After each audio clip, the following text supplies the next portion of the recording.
Got it. Yeah, if you record it to the cloud, then I'll get it, and then I'll make a copy of it and I can send it out to you, or anybody else that wants it. Thank you. Appreciate You're that. very welcome. Talk to you later. Okay. Take care. Bye. Whoops, there we go.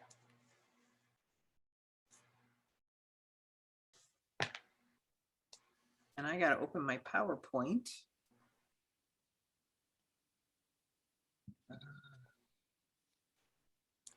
Hi, Elaine.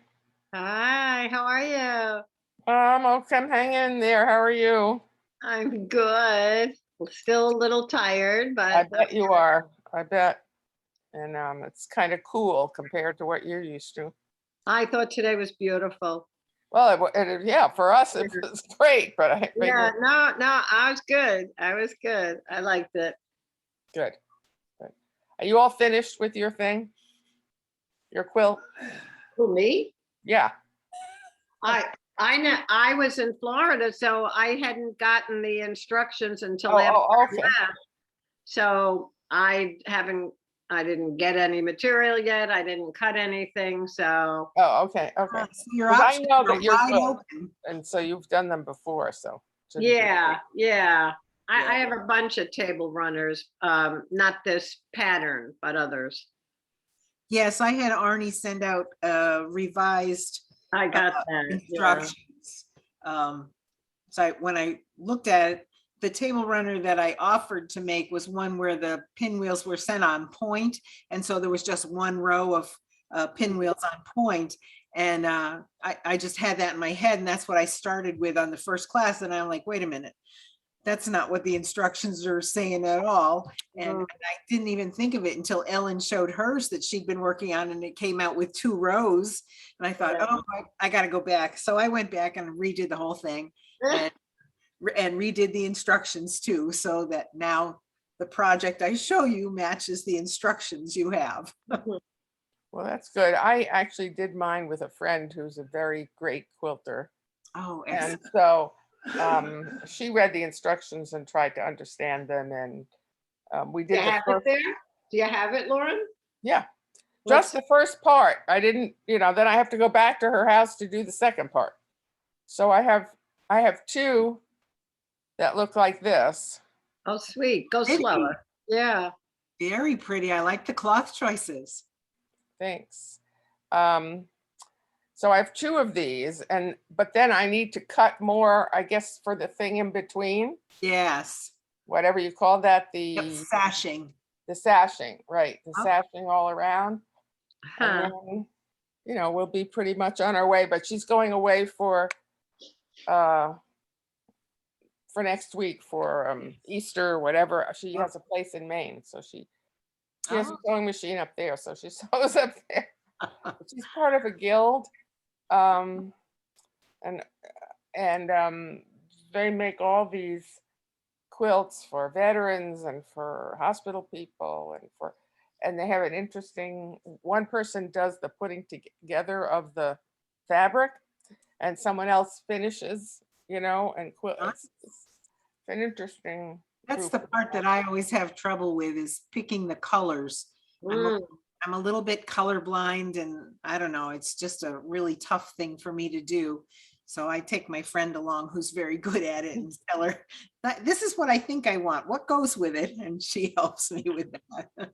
They used to have that quilt shop on Glen Ridge Road. Yes. It's closed, but I would go in there and they would pick out everything for me.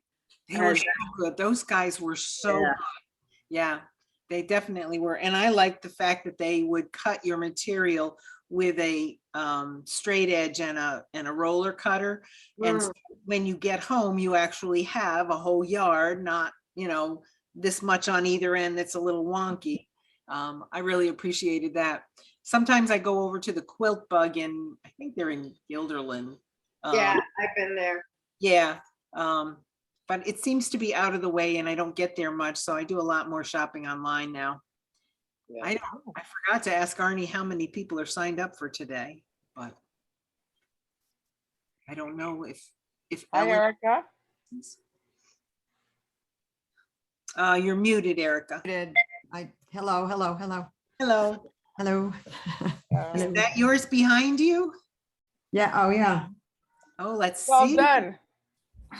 Well, just now I'm what you calling it? Quilting it? I'm hand quilting, so it's, Yes, she's gonna hand. And quilting them. Oh my God. That's gorgeous. the colors are Very pretty. pretty. I love it.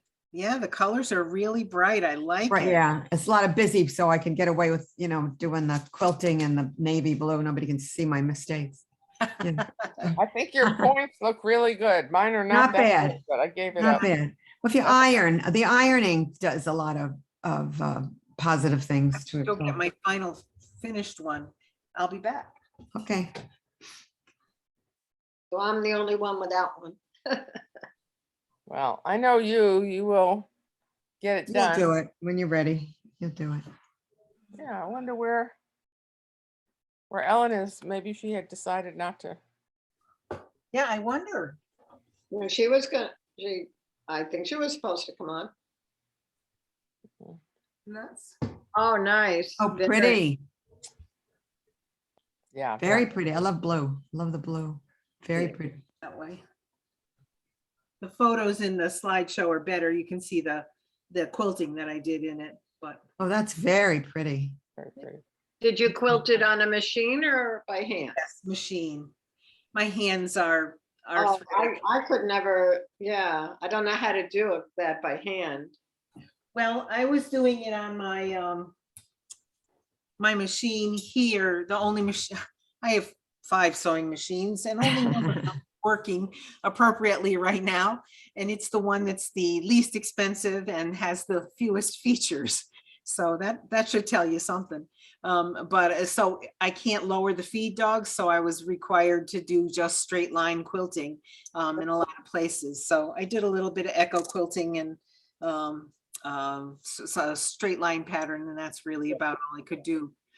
I had wanted to do, because it's got swirls in the white, I had wanted to do some circular motion in the bands around the edge, but can't do that if your feed dogs won't drop. So that's the way that goes.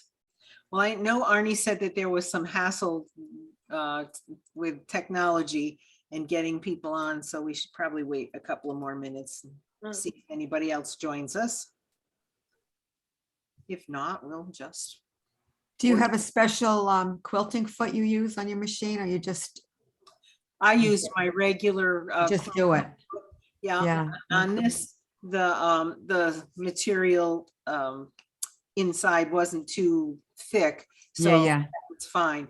I do have a walking foot. When I make a hot mitt, you got to add another layer of Insulbright in there, yeah. and that protects your hand. So then you really have 2 thicknesses of batting inside, and that's when I use the walking foot. Walking, okay.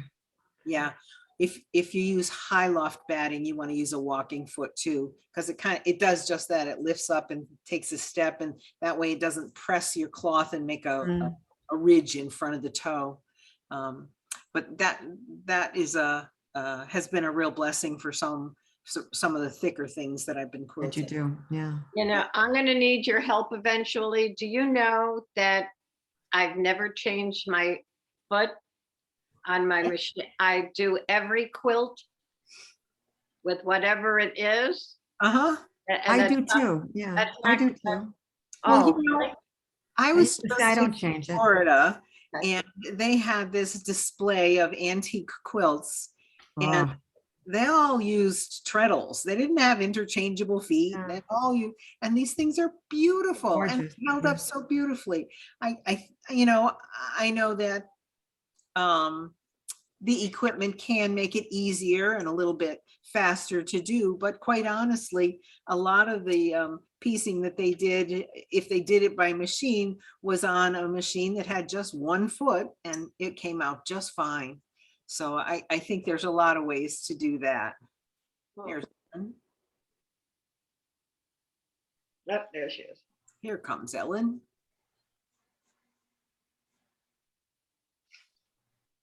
Beck? Hello, Ellen. Hi, Hi, how are you? we're doing good. Just trying to see what time it is. Oh, these glasses. Well, I could show this.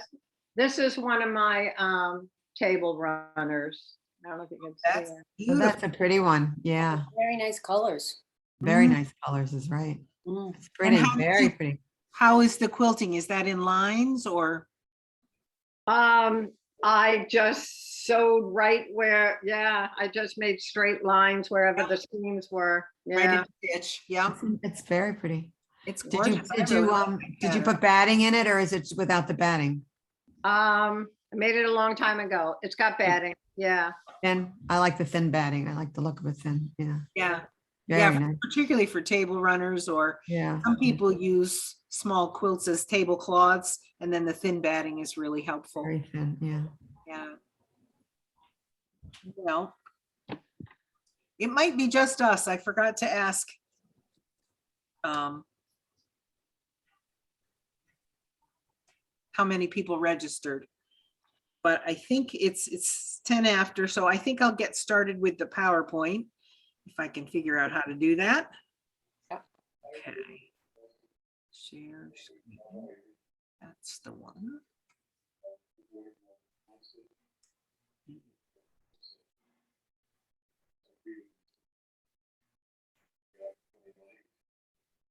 Okay.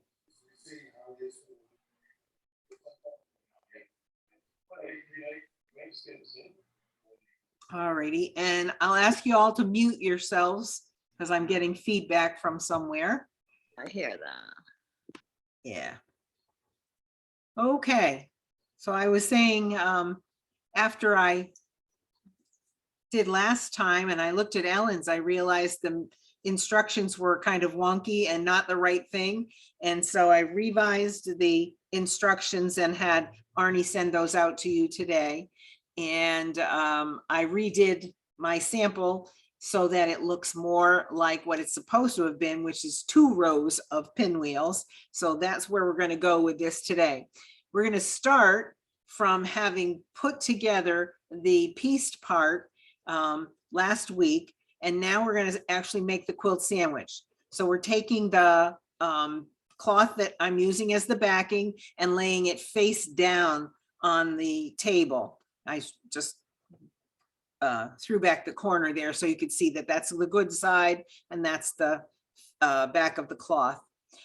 That cloth is about 2 to 4 inches wider than the actual piece all the way around. Sometimes if you do a lot of quilting, it will take up some of the cloth and gather it up. And so you want to leave yourself plenty of overhang so that you don't run out of cloth as you start, finish your quilting. If there's not a lot of quilting on it, it may just take up a ½ an inch or so. But on top of that, you're going to lay your batting, and this is my batting. That should also be about 2 inches larger than the piece that you're going to be quilting. And then you put your top on top of that. So you can see up here how there's a good considerable amount beyond that. Much of it may turn out to be waste, but if I were really doing a lot of quilting in this, it could really gather and take up more of the batting and the backing, and I don't want to run out. I want to make sure I have enough. So that's the redone piece. I think you remember last week I had this blue in between and it was way too busy. Didn't like it. So I took it all apart and did it again. And we talked about whether these squares rotate left or rotate right. And on this one, I decided to do a row that rotates left and a row that rotates right, going according to the dark piece. And I figured that would focus the attention toward the middle. So I'm hoping that works. If you're making pot holders or hot mats for your dining room table, this is a picture of the Insulbright. It has kind of a metallic almost feel and look to it. This you would add a layer of that on top of your batting so that you'd end up with your backing, your batting, Insulbright, and then we're going to put your piece on top of that. So here we are with everything stacked up. and you have to secure it so that you can then begin to do the quilting without too much motion. I use these quilting safety pins. They're a little bent so that you can get down through the thickness and back up through. Other people use regular safety pins. Some people even use straight pins, but I just get stabbed to death with those, so I don't do it. These are bad enough. I leave them open in my container, and because it hurts my fingers to open and close, and I still get poked a lot when I reach into the container. Usually when you put in pins like this, you want to make sure that you've got enough pins so that there's only 3 to 4 inches that's left unpinned. That space of 3 to 4 inches won't allow shifting when you're sewing. But if you go any farther than that, you're going to have shifting, and then you end up with a piece that's not really straight as you wanted it to be, or that sort of thing. And this is just a close-up of, I've got all these areas pinned, and this whole strip is going to be pinned. And so then you begin the machine or the hand quilting. Start in the middle of your piece, the very middle. For me, the very middle was that centerpiece. So that's where I quilted first, was that center strip between the 2 rows of pinwheels. And then you're going to work outward from that center. So for me, the next place to go would be these cross pieces here and here. Those I quilted next, and then I went on to doing my pattern quilting. You'll see a little bit later in the pinwheels. So here's the pattern quilting that I did. I decided to do straight line, as I say, because that's all my machine would do. But I wanted to give it a little bit of texture. So I did this straight line thing back and forth. And it was interesting. There's exactly 4 stitches between one row and 3 stitches between the next and it, because of the width on my sewing machine. This is narrower and this is wider. So every row, 4 or 3, I needed to, because I was guiding against the edge of my foot here. So if it was this side, then it had to be 4 stitches wide. If it was this side I was using, had to be 3 stitches wide. So that was interesting. I hadn't thought about that earlier on, but I think it came out pretty decently. And you'll notice my points aren't perfect. This one was really wonky. Some of them come out good, some of them didn't, but in the overall picture of things, it really didn't matter that much. And this is just a picture of me as you get farther from the center, because this is a rectangular thing, there's not much of the quilt over on this side, but managing the quilt through the opening of the sewing machine up here, I really had to be creative and roll up the quilt and kind of get it in there and really manage it so that it didn't create pressure against the needle as I was moving, because that would throw me off and my foot wouldn't stay on the line that it should be on. So I really had to manage that roll as I was going through and make sure that there was no tension in the cloth as I'm doing that quilting. And that's sometimes kind of a challenge with the home machines. The long arm quilting machines have a much bigger space. And that again is just a close-up of the pattern that I did in each of the squares. And I chose, because of time really, to do just alternate white. I would do this white and then I would come over and do the white on this side, and not the alternating ones. And that's completely up to you. You can do as much or as little. This one also shows a little bit better how I did this. I did a zigzag, came down this way, went across, came back up. You can see I went across here, down, came back up, went across, so that I didn't have to stop at every row, and I didn't have to backstitch at every row. If you end up having to do a pattern like that, where you have to start in one place and stop in another, you've got to do a few back stitches in each place so that you can snip it off and not have it come out later on when it's washed or that sort of thing. So I like to do something where we retrace the the steps in order to do that. I just want to, so here I'm showing you the quilting I started with first in the channels, and then in the pieces in between. Out here, I did that as well, and then the rows again in here. And you can see here that in the pinwheel, I chose only to do 2 of the 4 whites, one here, one here. Initially, I wanted to do them all. I might still go back and do that if I'm not happy with it, but right now I'm happy with it.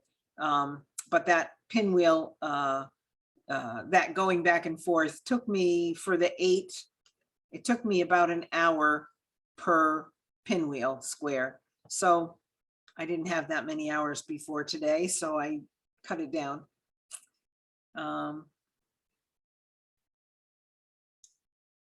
After the, this is out of order. I wonder why that is. Anyway, after I got everything all quilted, I laid it back out on the table and tried to square it up as best I could.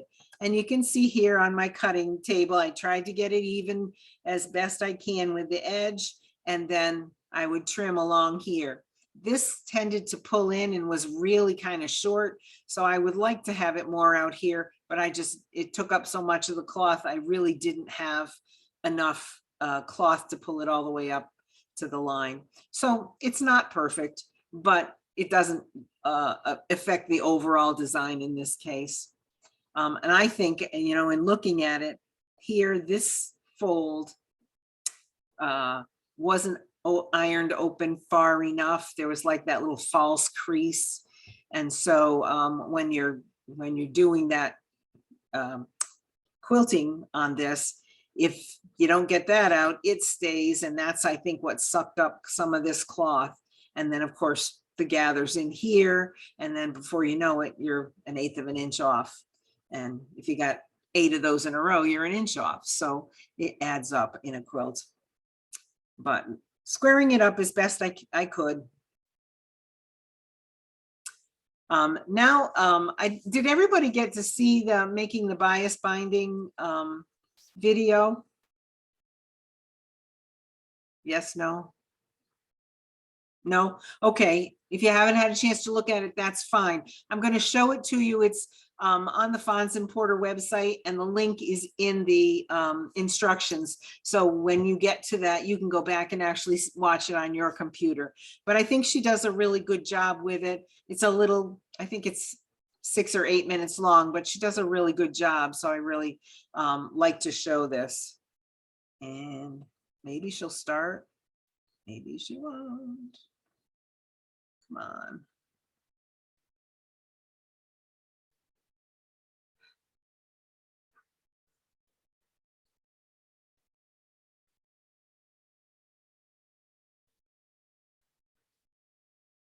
Well, just a second. I really want to see that one. And it worked today, of course.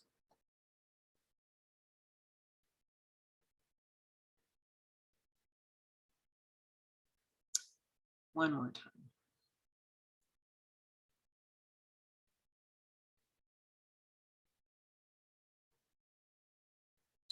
Okay, well, I guess it's not going to work.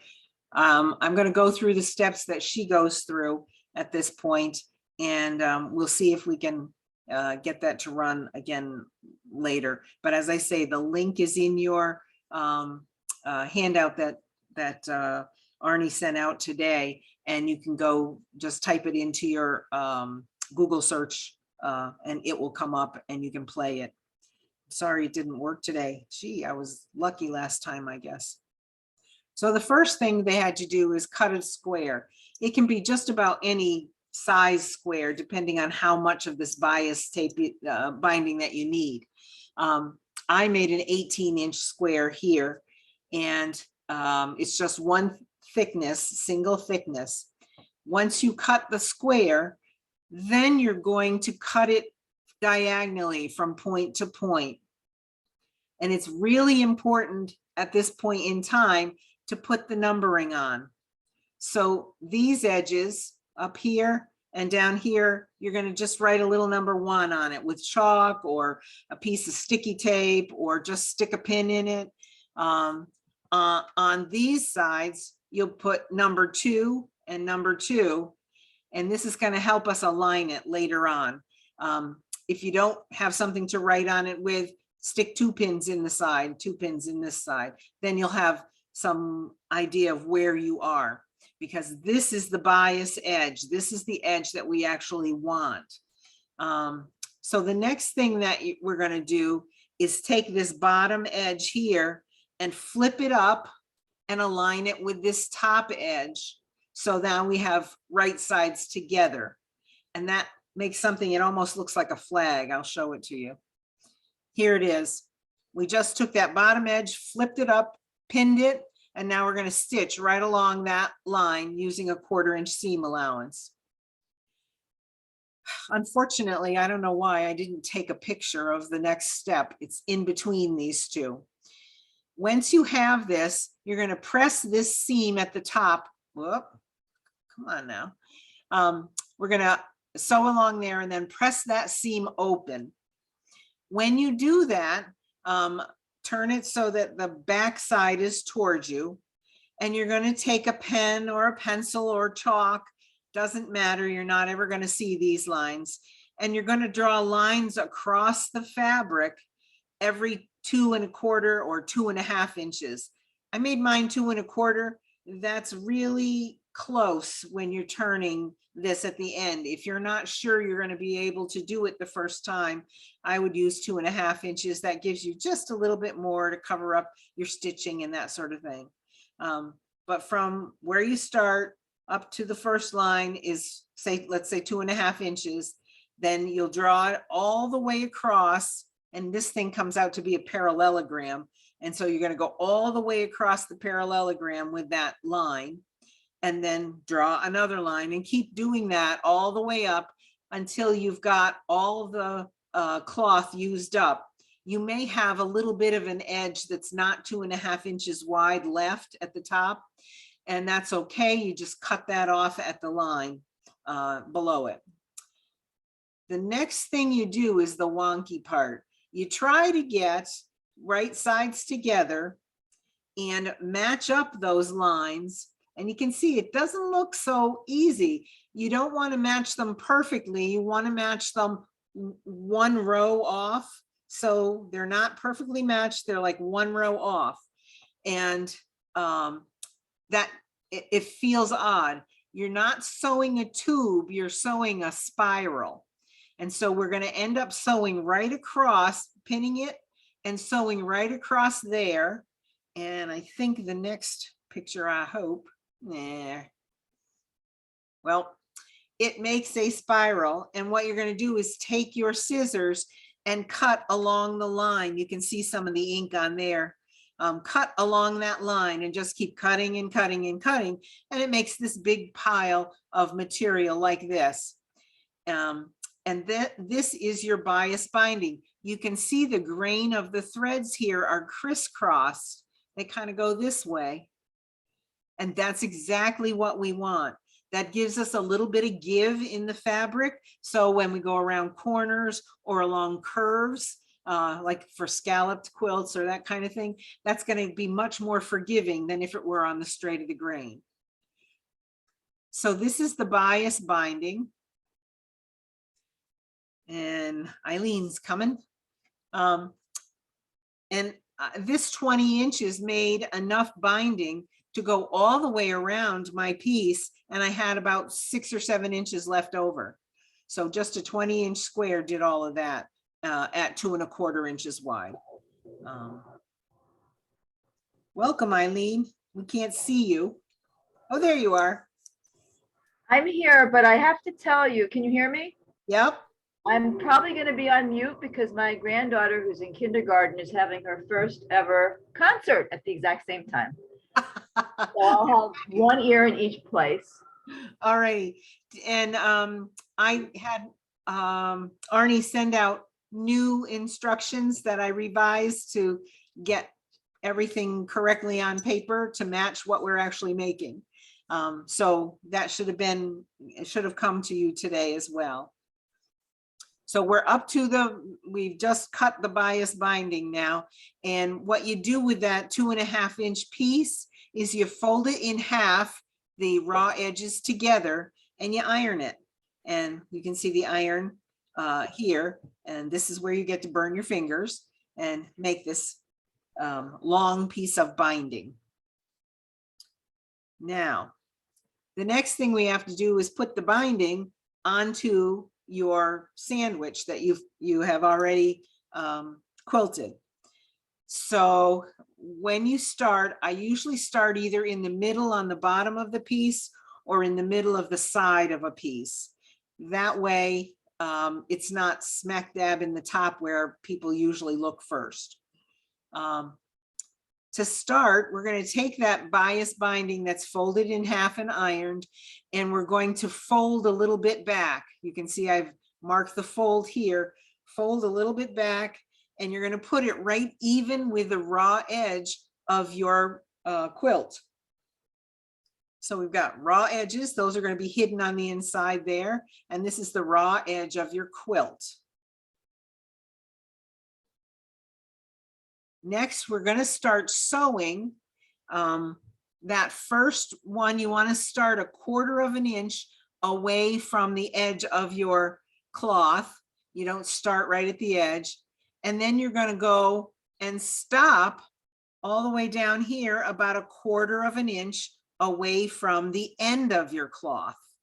Down here, it's covered over, but we stopped about 1/4 inch there. At that point, you're actually going to cut the thread because you're going to go around the corner.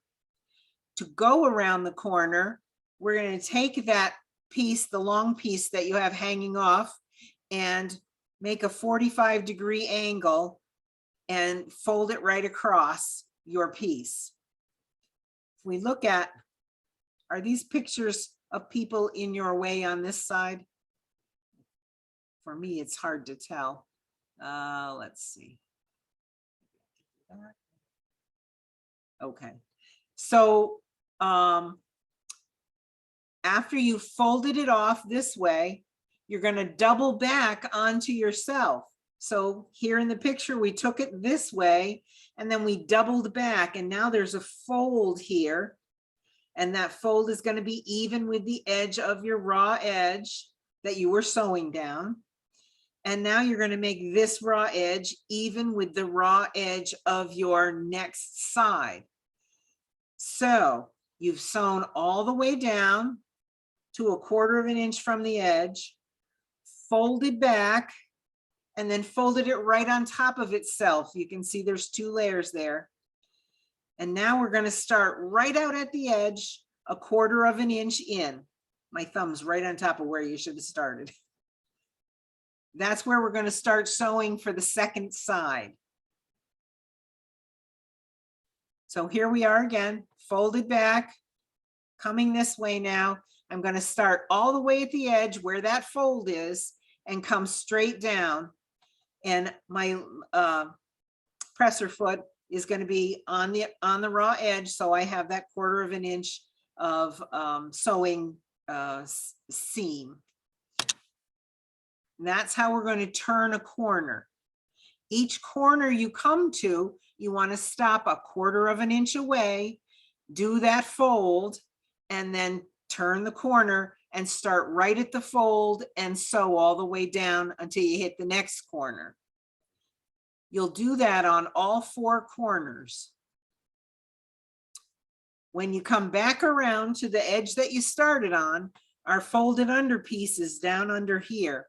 What we're going to do is take our bias binding, get it well past that folded edge. You can just see it peeking out up here and peeking out down here. Take it well past maybe 1 inch or 1.5 inches, and then kind of give it a little stretch and angle it right off the piece so that it goes right off, and pin it in place. Your stitching, however, will stay straight all the way along there so that you're still doing your 1/4 inch seam. And what that does is kind of hide the ending of this so that we don't have any raw edges in there. We're going to end up hiding all the raw edges with this binding. So once that's done, you can see up here, there's a little bit of our edge. Over here, there's a little bit of our edge. And we're going to take scissors and just cut that straight and even all the way across so that that chunk, that point comes right off, and we discard that. That's going to give us a nice area for turning the binding over. Before we go to turn the binding, one of the things I want to do is to, there we are. One of the things I want to do is to trim right at the corner so there's not a lot of bulk in the corners. That will help you get a nice square mitered corner. And so what I did here was I pulled back my blue binding edge, and I'm going to just trim off the batting and the piece, the pieced piece a little bit. And in this picture, you can see here it is been trimmed. There's the chunk that I trimmed off. And that's going to leave a nice, much less bulky corner when we go to turn it. Okay. Now we're ready to turn. If you've done your corner well, when you turn it, here we are on the front of your cloth, we go to turn it, you got this nice point, nice mitered piece there. And when you flip it to the other side, now we're on the back side of this, we're going to pull that binding over to the back side and pin it here. And this is where we're going to make a mitered corner as well. Now, unfortunately for me, the seam in my binding happened to come right in my corner, and that makes it really difficult sometimes. But for the most part, there isn't a way for you to gauge that and kind of not do it. It just happens, and it's not impossible to make nicely mitered corners. They did come out okay, but I was not happy to see that seam there when I turned it over. Okay, so now that we've got it turned over to the back side, here's the back side. I've tucked this edge in and folded this one over. And you can see that nasty seam right there. But when I pinned it, it pinned down nicely. It comes right out of the corner, right to here, and it stays right in line with my mitered corner. So I'm really happy about how that came out. And you're going to make the binding come over the edge and do this all the way around. And I like to use my pins and just pin it flat. Some people use binding clips. They're like little clothespins. But I find that I really need it to have a finer grasp than those have. So I use my pins. And I think, yep. And here's the last bit. Once you get it pinned all the way around, then you're ready to start sewing this. And I sew it by hand. Some people will sew it with a machine, but I sew it by hand because you can hide your stitches. I use a single thread, not a double thread. And when you do this, the first stitch that you take your knot and you bury it underneath of your binding. Just push it down so it doesn't get seen. And then you're going to go in right where the thread comes through. So say for here, if I'm pulling my thread up through here, this is pretty far in. I didn't like this picture, but I didn't take a better one. I would ideally come in up here because I don't want my thread to span this distance. I want it to be really shallow. So my needle ideally would come up here. And when you pull that tight, then you go right back into your piece down here, only 2 or 3 threads away, and go underneath, dive under, and come up again somewhere over here, about a ½ inch away at the most. So your stitches want to be about a ½ inch apart at the most. The stitches, don't be afraid to pull them a little snug because that buries the stitch right in the cloth so that you don't see those stitches at all. And that's what you do all the way around. If you do end up running out of thread, and I did, I had to rethread 3 or 4 times around, you just start up again. I usually start, if I ran out of thread here, I usually start back here again and bury the thread and then take a couple of stitches till I get back into the running again. So do that all the way around, finish it off, and that's the last step. And here's my finished one. Sorry about the shadows, but you can see the binding is turned over. I started it on, and I can't even tell. Yep, over here. I started it on this side. That's the only thing that you'll see for the beginning and end is that little straight edge. And that binding, I used the same material that I used in here so that it echoed a little bit and pulled your eye and brought it together. Overall, you can see the pattern that I chose. I just did the pattern in 2 of the 4 white parts, and I angled them all toward the center. Since this is going to be in the center of my table, I kind of wanted the eye to be drawn to the center. The rest of it was just this, it's called echo quilting. You just go along the edge. This is way too sensitive. You can go right where your cloth meets. That I think Elaine had talked about that. That's called stitch in the ditch. The ditch is where your 2 cloths are sewn together. If you want to do that and not see stitching on the surface, you can do stitch in the ditch. I like to see this stitching on the surface, and I kind of did a little bit of a treatment in the corner here just because I wanted to highlight those angles when I was quilting. So that's really all the steps to get through to making your completing your table runner. Do folks have any questions? And I'll stop sharing so we can see each other. I can see you. So April, I'm just curious because I know how many hours it took me and I needed guidance on every single step because I am not a sewer. How long did it take you as a person who sews quilts to? I would say about 28 hours. Yeah, Okay. takes a Yeah. long time. You know, Yes. between the cutting precisely, the the piecing, but really the quilting took me the longest. The quilting took about 16 hours to do. Just the little back and forth in the triangles. If I had done all of the white ones, we'd have to be doing this class on Wednesday because there weren't enough hours. So I chose just to do those, just the 2 instead of the 4 white ones, and I was still rushing to make sure I was finished and had the pictures and had time to make the PowerPoint. Yeah, it took a while. Probably took me 2 hours just to do the hand quilting. Again, I have arthritic hands, so that makes me slower, but still 2 hours just to do the hand work on it.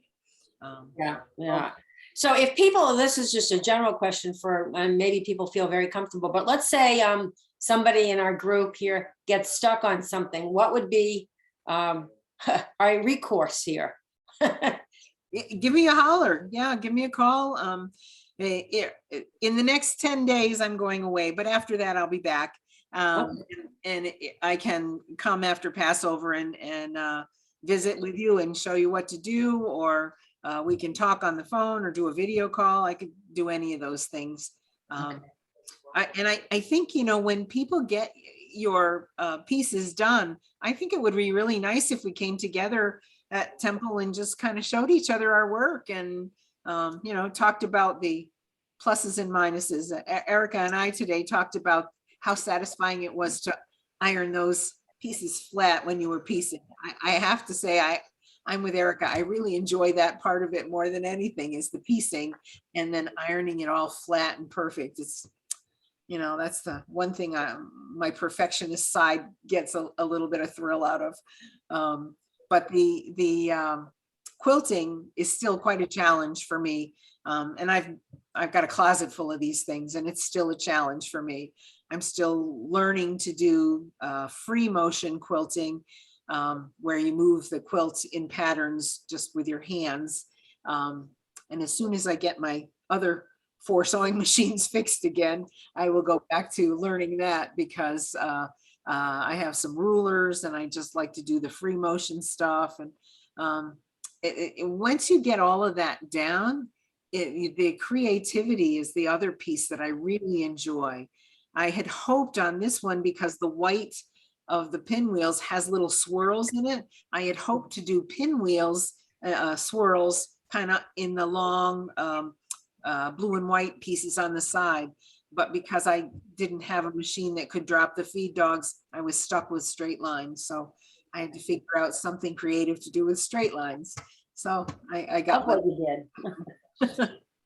That was Yeah. great. This was great. So I would love to bring them together and see people's fabric choices and the kind of quilting that you're doing, and, you know, talk about what things were challenging, and if there's other things you're interested in doing. I think that would be great fun. Okay. Well, Maybe a year from now. That's about what I'll be done with mine. Well, I have a quilt. I have a quilt that my husband's first girlfriend started for him about 55 years ago that I still haven't finished. It's a pretty big quilt and wasn't my piecing, so it's the quilting part that's slowing me down. yeah. Well, this has been, you know, for me, of course, I spent the winter in Florida learning how to do this, and really they were very kind. I don't know if you can see, this is like one of the women was doing this.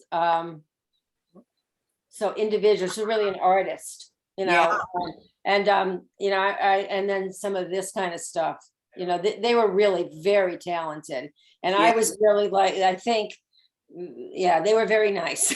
I would say. Well, that's wonderful too. Yeah. I mean, it's just fun to come together with people who have similar interests and do these things. I learned so much. I go to a quilt retreat 2 or 3 times a year in Schenectady, actually, and the people that come are just friends and folks that we've met along the way, and they all do their own thing while we're there, but they're so willing to share their skills and talents, and oh, they found this thing, or that's how I found where to get a walking foot for one machine, and you know what to use it on, and somebody loaned me their rulers, did I want to try ruler quilting, that kind of stuff. So it's kind of fun to get together with people and just do that.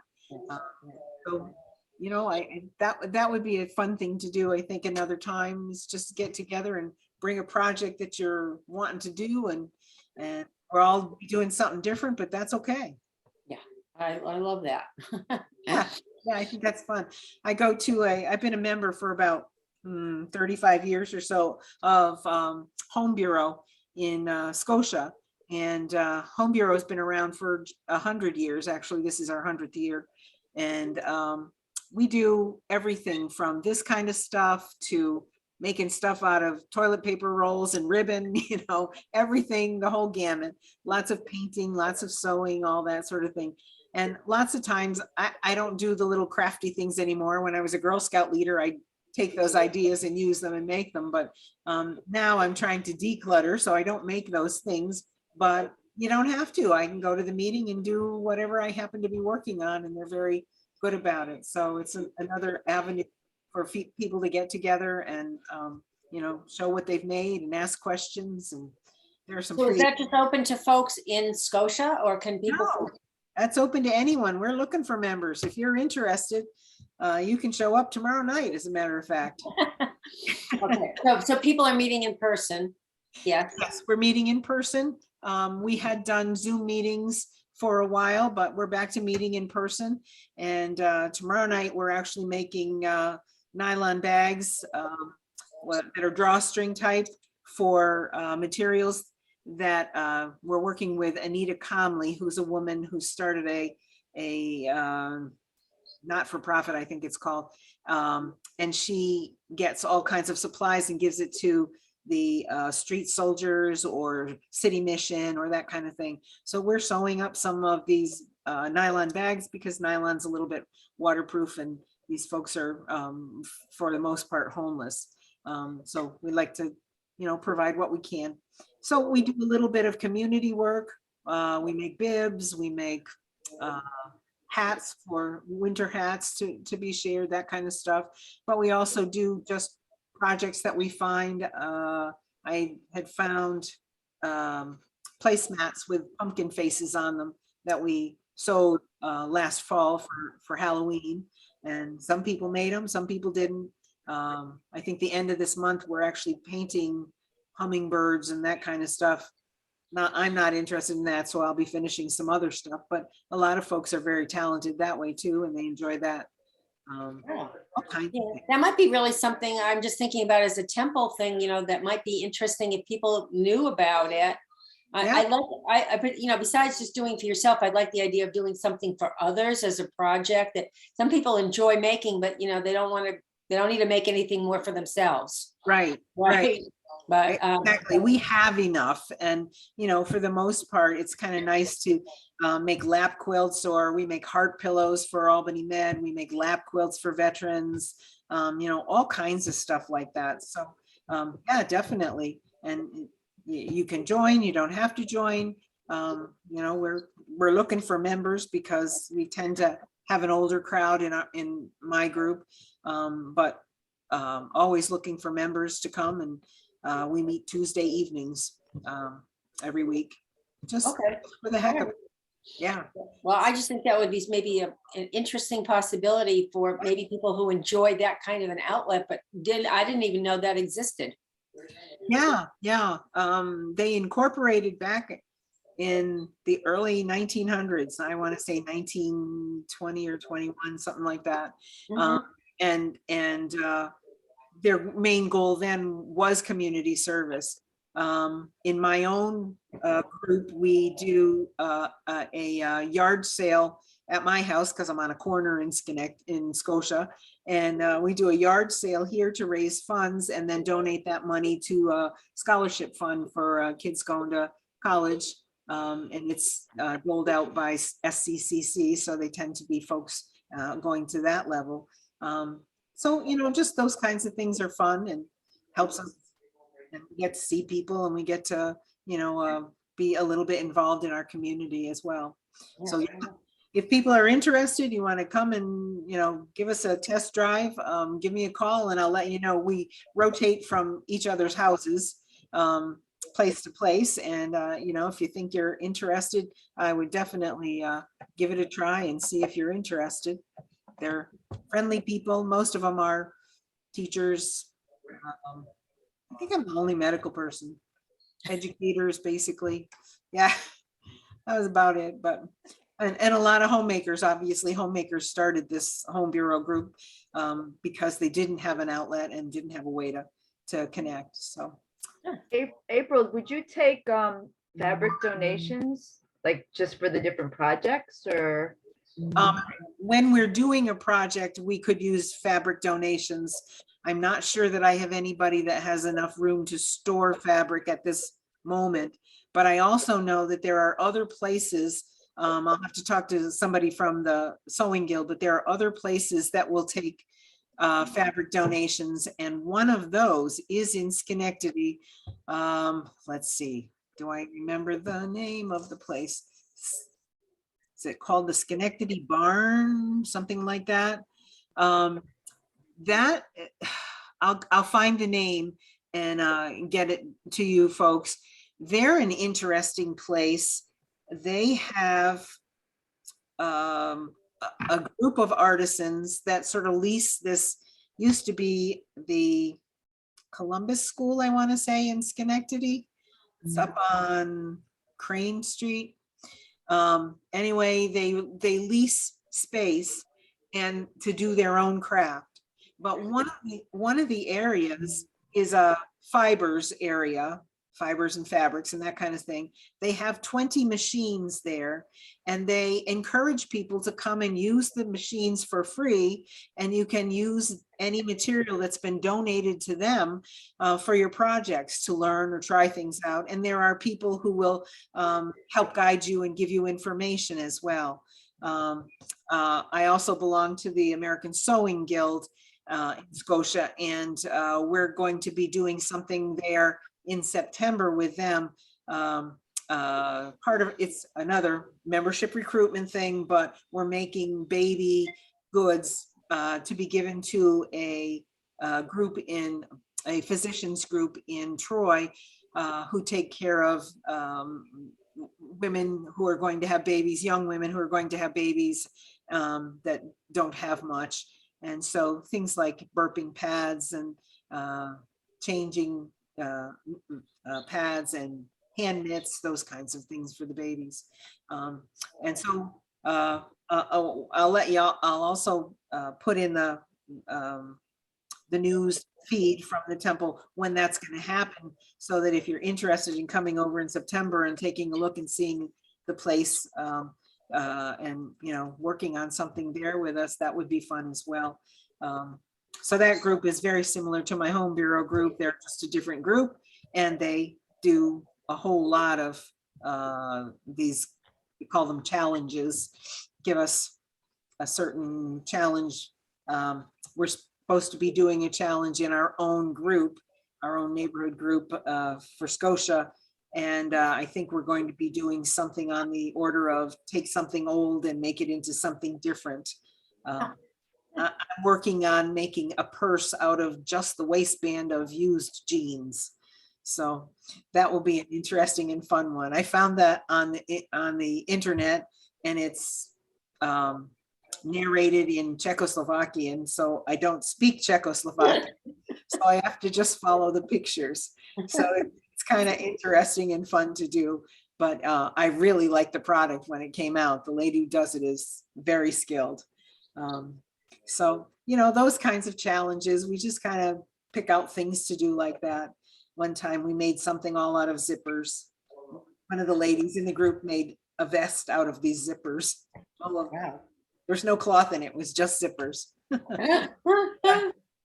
So they're a very creative group too, and lots of fun. Some of them come to the retreats. You know, it's just kind of fun. Any other? Yeah, I'm sorry. I said it's really good to know about. There's so many different options that, you know, just not aware of. So that's. Yeah, absolutely. I don't think they're good at publicity. And, you know, my group, I've tried to get them to do a web page, and they finally paid somebody to make a web page, and it looks like an old newspaper. It doesn't change. They haven't updated it in 6 years, you know. Oh, really? Never mind. But I think that's the problem, is they just don't advertise the hand arts enough. But this, I think it's called the Schenectady Barn. And I will get that name for you. And they seem to be a little, they also have like a woodworking area and another fellow who does pottery and clay and those kinds of things. So, you know, it might be a good place to know about. Yeah. In the long run. I'm just getting acquainted with them. I haven't been to the facility yet. So. Oh, it's called Electric City Barn? Electric Yes, City. Electric City Barn, that's it. Yep. Yeah, I just looked it up, and yeah, innovative hub designed to bolster creative economy. Wow. Yeah, yeah, Well, really cool. Really cool people. I've talked with them on the phone, and we're starting to make plans for that September event. We're going to have folks in, and some of our members will be mentoring some of the sewers that come in. Others will just be sewing. So it's going to be a fun event, I think. You know what would be, I'm just going to throw this out, but this is just, I get a, oh, hi, Kitty. It would be fun to tour that, to have it as a tour, like for sisterhood. Yeah. That would be an awesome opportunity that maybe people would be, you know, I mean, I have like zero talents. I mean, I really. I don't believe that after seeing your table runner. You have talent. No, the person who works with me right now. Had talent, but I think it would be just fascinating. Yeah. opportunity. What do you think, Elaine and Erica and Eileen? Do you think people might be interested in something like that? I don't know. I'm getting a thumbs up from, I just think it would be so cool. I've not even heard anything about this before. I don't know why I didn't think about it, but yeah, that's a great idea. I think it would be wonderful to have a tour and kind of see all the different areas. They also have a large kids theater group that rehearses there. There's a stage and they put on plays and that kind of stuff as well. Because I know we had to work around their rehearsal schedule.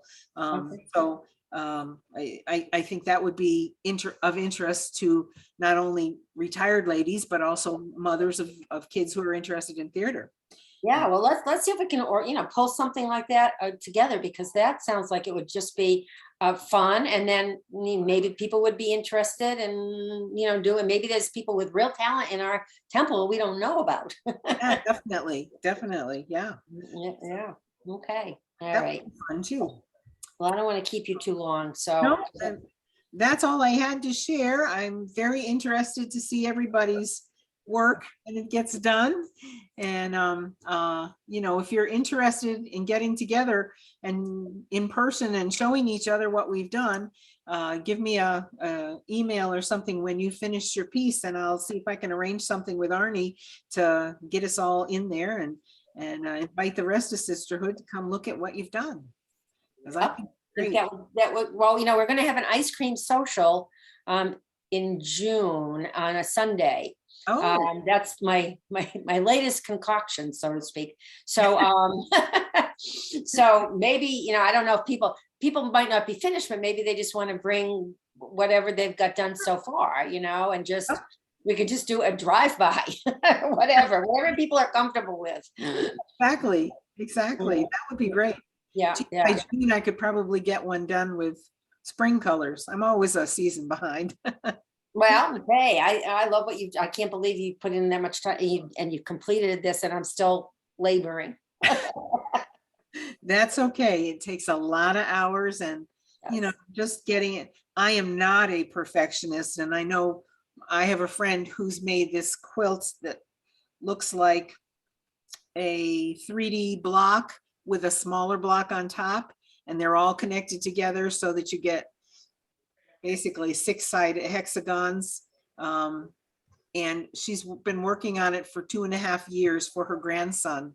And he just bought a home. So she has, it was all pieced by hand. It was all quilted by hand. She's an incredibly meticulous person. Drove me freaking nuts. I could not wait to see this thing finished. I'm like, what do you mean you have to measure something else? What do you mean? But it's beautiful. I have a picture of it. I'll show you when we get together, this quilt. Absolutely gorgeous. And I could help her arrange the blocks and that kind of stuff, but she wanted nothing to do with machines. She did it all by hand. I'm like, wow. And yeah, that's impressive. 2.5 years. Wow. Long Patience and persistence, right? Yes, Yeah, absolutely. excellent. Well, and she admits, for me, the thrill is in the piecing and in the end product. For her, the thrill is in the process of each step. She likes to make sure she can get through each step with as much precision as possible. That's what she really enjoys. So great, but it drives me crazy. And of course, when she's watching me make something, I can see her eyes wince when I go, that'll do. That's great. That's great. We appreciate each other's work. It comes out just fine for us. Yes, that sounds wonderful. Yeah, it's very good. All right. Well, thank you, ladies, for coming. I really appreciate you taking the time to come out and work on this. And Thank you, April. Thank you, April, for Thank everything. you. very welcome. Wonderful. It's Yeah. really wonderful. And this email, the link for the recording is going to be sent like it was after the first one? Yes. Oh, yeah, good. Yep. Since I missed most of it. That's okay. It's a concert, so. And I apologize for the link to the making the binding didn't work this time. I don't know why it worked last in the last show, but it didn't work in this one. And it worked earlier today, but it didn't work tonight. So I'm not sure why that is, but again, in that packet that Arnie sent out to you is the link. It's written out there. You just put that into your Chrome or Google or whatever you use, and it will take you right to it, and you can run it as many times as you need to see how it goes. All righty. That's perfect. Thank you Excellent. again. Thank you so Okay, much. Thanks You're again. very Stay welcome. well, This was everybody. fun. Have a Happy good night, Thanksgiving. ladies. Yeah. Thanks so Okay. much. All Good right. night, everybody. Good Have a good night. week. Good night. Bye Good now. night. Good night.